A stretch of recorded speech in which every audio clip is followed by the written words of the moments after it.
Bonjour à tous, je suis ravi de vous retrouver pour vous parler d'un événement que vous ne pouvez pas avoir raté, et si vous l'avez raté, vous ne pourrez pas le rater à partir du 10 juin, que vous le vouliez ou non, c'est l'Euro 2016. L'Euro 2016, on le sait, ça va être un moment d'émotion, d'action en France, bien entendu, puisqu'on a le plaisir d'accueillir cette compétition, mais aussi en Europe et au-delà des frontières de l'Europe. Donc je l'ai dit, l'Euro, ça sera un grand moment d'émotion. Ce sera des émotions qui seront partagées, bien entendu, entre vous, avec vos amis, avec vos proches, mais c'est aussi des émotions qui seront partagées sur le digital. Je sais bien que c'est pas juste avec une vidéo du but de Trezeguet qu'on va vous convaincre de ça. Donc on a mené une étude auprès de nos utilisateurs pour mesurer l'intérêt qu'ils ont pour le football, l'intérêt qu'ils ont pour l'Euro 2016, et puis surtout comment est-ce qu'ils vont converser avec les marques, comment est-ce qu'ils vont interagir avec le contenu des marques pendant la compétition, et donc comment vous pouvez vous intercaler au milieu de cet événement, que vous soyez sponsor ou non, que vous ayez du contenu ou non, pour pouvoir prendre la parole intelligemment. Alors la première chose, c'est que 3/4 des utilisateurs en France se disent intéressés par le football. C'est très bien, ça veut dire que beaucoup de gens sur la plateforme, quand vous allez les cibler, pourront être intéressés par le message, mais ça veut aussi dire qu'il y a 1/4 des utilisateurs qui seront passionnés par n'importe quel contenu qui ne sera pas lié au football. Donc c'est aussi une deuxième opportunité si votre marque est absolument éloignée de l'univers de l'euro. La deuxième chose, c'est qu'ils soient intéressés ou non par le football, ils prévoient d'aller beaucoup sur Twitter et de beaucoup converser, engager sur la plateforme pendant l'Euro. Qu'est-ce que ça veut dire? Ça veut dire potentiellement plus de reach, ça veut dire plus d'engagement, mais ça veut aussi dire des ciblages affinés et particulièrement efficaces pendant la compétition.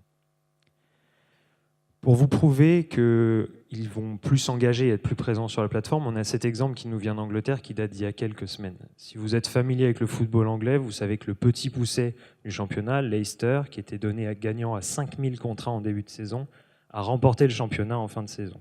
Le jour de leur sacre, c'est plus de 5,5 millions de tweets qui ont été envoyés, mais c'est surtout une augmentation de l'activité de 86% sur Twitter en Angleterre le jour du sacre. Donc quand on parle d'une augmentation d'activité, on ne parle pas de quelques tweets supplémentaires, on parle d'une explosion sur la plateforme. Alors maintenant, comment est-ce que ça peut concerner les marques? Parce que c'est aussi ça qui vous intéresse. On a fait des projections par rapport au nombre de followers des comptes qui seront liés à l'Euro 2016. La projection dit qu'on peut augmenter jusqu'à par 3 le nombre de followers de ces comptes-là. Maintenant, je sais bien que toutes les marques ne peuvent pas être partenaires de l'Euro, ne peuvent pas être partenaires d'une équipe, ne peuvent pas avoir du contenu lié à la compétition. Donc si on regarde plus généralement les utilisateurs, à qui vous allez pouvoir vous adresser pendant la compétition, il y a 3 éléments caractéristiques que vous allez retrouver chez les utilisateurs. Ils seront plus enclins à découvrir. Donc s'ils ne connaissent pas votre marque, ils seront peut-être plus intéressés par ce que vous pourrez leur proposer à ce moment-là. Ils seront également plus enclins à suivre, engager avec une marque ou avec un produit sur la plateforme. Et puis surtout pour tweeter, pour débuter une conversation. Vous savez à quel point ça peut être important sur Twitter. Alors maintenant, pourquoi est-ce que les gens viennent sur Twitter? Pourquoi ils choisissent Twitter? On leur a posé leur question, on leur a demandé de comparer les raisons pour lesquelles ils vont se rendre sur Twitter pendant l'Euro 2016 par rapport aux autres plateformes digitales. Les réponses qu'ils nous ont données sont assez simples. Pour eux, Twitter, c'est la plateforme de l'information importante, de l'information clé, en temps réel. On le voit au moment du tirage au sort. On a quasiment 400 000 tweets qui sont envoyés en Europe sur le jour du tirage au sort et de l'annonce des groupes de l'Euro. On le voit aussi quand il y a un événement qui secoue la planète football. La nomination de Zinedine Zidane, notre héros national, bien entendu, qui génère plus d'1 million de tweets dans les jours suivant sa nomination. La deuxième chose, c'est que Twitter est la plateforme des opinions d'experts. Tous les fans de football dans la salle auront un avis précis sur Pierre Ménès et ses analyses footballistiques. Je serais ravi d'en parler avec vous à la fin si vous le souhaitez. Mais quoi qu'il en soit, si vous voulez retrouver son avis, c'est sur Twitter que vous allez aller. Si vous voulez engager avec lui, puisqu'il répond très régulièrement aux tweets qui lui sont envoyés, c'est sur Twitter que vous pouvez le faire. Si vous voulez commenter, si vous voulez repartager, c'est sur cette plateforme que les gens souhaitent venir. C'est sur Twitter qu'ils vont venir le retrouver et le repartager. Puis le troisième élément, c'est que c'est la plateforme des joueurs et des managers. Alors c'est vrai dès aujourd'hui, ça sera particulièrement vrai pendant l'Euro. Damien l'évoquait tout à l'heure, notre présence pendant la compétition sera très importante, à la fois sur Twitter, mais aussi sur les lieux, dans les stades, dans les villages des villes hôtes de l'Euro. Et c'est vrai aussi pour les joueurs qui ne participeront pas. On a l'exemple ici de Karim Benzema, là, des rejetés de la liste de Didier Deschamps, mais également les anciennes gloires du football qui vont commenter et qui vont partager leur avis sur ce qui se passe pendant l'Euro 2016. Je vous encourage à suivre par exemple Marcel Desailly si vous voulez voir quelques vidéos passionnantes de cette ancienne gloire de France 98. Alors voilà, on a vu pas mal de choses. Il y aura beaucoup d'utilisateurs sur la plateforme, on l'a dit, des utilisateurs qui seront prêts à engager, qui seront prêts à converser, et autour de 3 grandes thématiques, celle de l'information en temps réel, ses opinions d'experts, et puis bien entendu aussi discuter autour des joueurs et des managers. Maintenant qu'on a dit tout ça, comment est-ce que vous, en tant que marque, vous pouvez prendre la parole intelligemment? On est à quelques jours du début de la compétition. Si vous n'avez pas de contenu prêt, ça va être très difficile de le préparer. Donc on a essayé de préparer quelques idées qu'on a réunies autour de 3 thématiques, l'information, le divertissement et l'engagement. On a préparé 7 idées qui sont actionnables rapidement ou directement pendant la compétition et qui peuvent vous permettre de prendre la parole d'une manière décalée et d'intéresser l'audience et donc de profiter de toutes ces caractéristiques que je viens de détailler.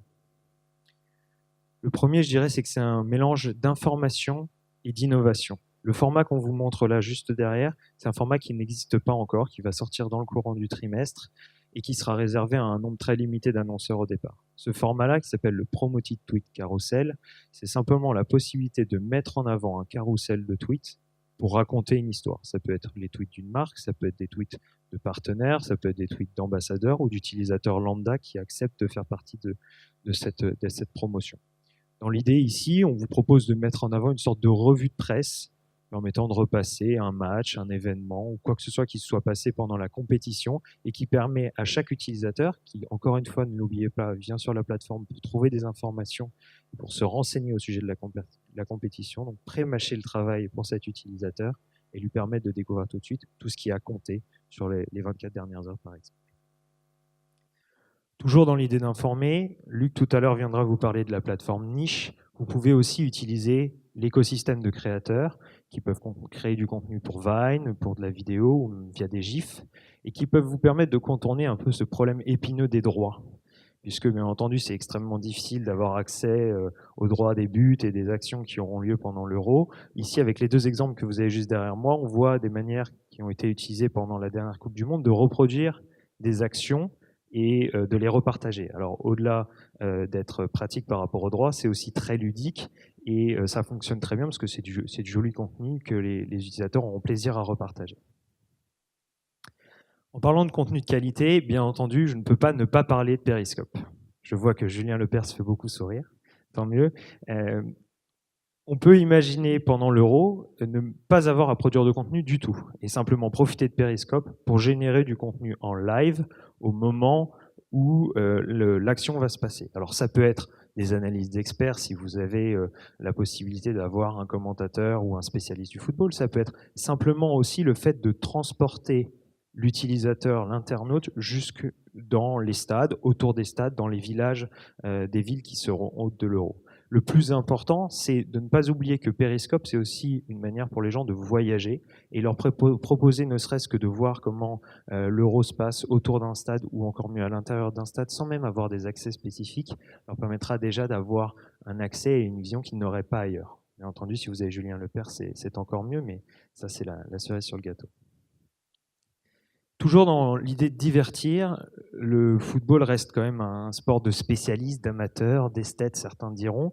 Et le format Scratch Reel dont vous parlez tout à l'heure, Gaël, ce GIF interactif avec lequel vous pouvez jouer avec votre doigt d'avant en arrière, pourrait tout à fait être utilisé aussi avec du contenu classique, je dirais, football, sans que ce soit forcément du contenu de l'Euro directement si vous n'avez pas les droits. Ici, on a des exemples avec des jongles. Le but étant que chacun pouvant interagir avec le GIF, il peut s'arrêter sur le moment qui l'intéresse le plus et il peut sélectionner ou même faire une capture d'écran de ce qu'il a préféré au sein de ce GIF. Alors maintenant, les 3 dernières idées, elles vont être axées autour de l'engagement. L'engagement, quand on pense à l'Euro, que vous aimiez le foot ou non, à un moment ou à un autre, vous allez donner votre avis. Telle équipe va gagner, telle équipe va perdre, celui-ci est nul, celui-ci est très bon, je pense que telle équipe va marquer avant l'autre, etc. Vous avez la possibilité de faire de ces pronostics, ces fameux paris, quelque chose de ludique sur la plateforme. Le format de conversationnel vidéo ad, encore une fois présenté tout à l'heure par Gaël également, avec ces 2 boutons placés sur la vidéo qui permettent en un seul clic de partager un tweet contenant son avis et encore une fois la carte, pourrait tout à fait rentrer dans le genre d'activation facile à mettre en place et qui amèneront forcément beaucoup d'engagement puisqu'encore une fois, c'est ce que les gens viennent chercher sur la plateforme et c'est ce qu'ils vont vivre aussi pendant la compétition.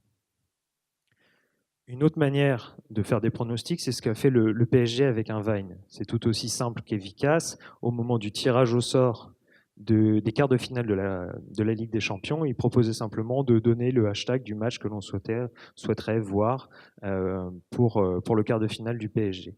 En général, toute opération qui amènera à mettre l'utilisateur au cœur de l'opération, d'en faire le héros, partager sa tenue de supporter, partager son plateau repas devant un match, partager la configuration de son salon, une photo avec ses amis, son meilleur cri pour un but. Quoi qu'il en soit, le mettre au cœur de l'opération et le mettre au cœur de l'euro avec la marque permettra à la fois de travailler sur le lien entre votre marque et la compétition, et donc avec tous ces aspects bénéfiques qu'on a vus ensemble avant, mais aussi de générer plus d'engagement. Et puis la dernière idée, elle est pour les autres. Vous savez, ce groupe d'irréductibles qui ont décidé que coûte, ils ne s'intéresseront pas à la compétition, ils ne regarderont pas un match, ils ne profiteront pas une minute de la ferveur autour de cette compétition. C'est bien entendu des gens qui font partie de ce quart des utilisateurs qui ne sont pas intéressés par le foot, mais c'est des gens que vous pouvez toucher avec des opérations à contre-pied, des rebonds, les soirs de match, pendant les jours de repos, ou alors pour jouer un petit peu sur la guerre entre les fans de foot et ceux qui ne le sont pas, comme l'avait fait Orangina lors de la dernière Coupe du Monde avec cette canette maléfique anti-foot qui éteint les télés. Alors voilà, sur les 15 dernières minutes, on a vu beaucoup de choses. On a parlé des utilisateurs, du fait que l'euro sera un moment très fort, un moment fort en émotion, et qui dit moment fort en émotion, dit moment fort en engagement aussi et en activité sur la plateforme. On a une palette créative qui est extrêmement large et qui peut vous permettre de prendre la parole, même aujourd'hui, à quelques jours de la compétition, que vous ayez du contenu qui soit prêt ou non. Donc ça représente une myriade d'opportunités dont on serait ravi de discuter avec vous, encore une fois, à la fin de la session, comme le disait Damien, autour des 3 corners ou jusqu'au coup d'envoi. Quoi qu'il en soit, venez en parler avec nous. On sera ravi de vous donner plus de détails sur chacun de ces éléments et regarder comment on peut les adapter à votre contenu. Je vais laisser la parole à Antoine qui va vous transporter dans un monde un petit peu moins footballistique mais vraiment passionnant qui est celui du live. Puis je vous laisse bien sûr en souhaitant bon courage aux Bleus pour la compétition.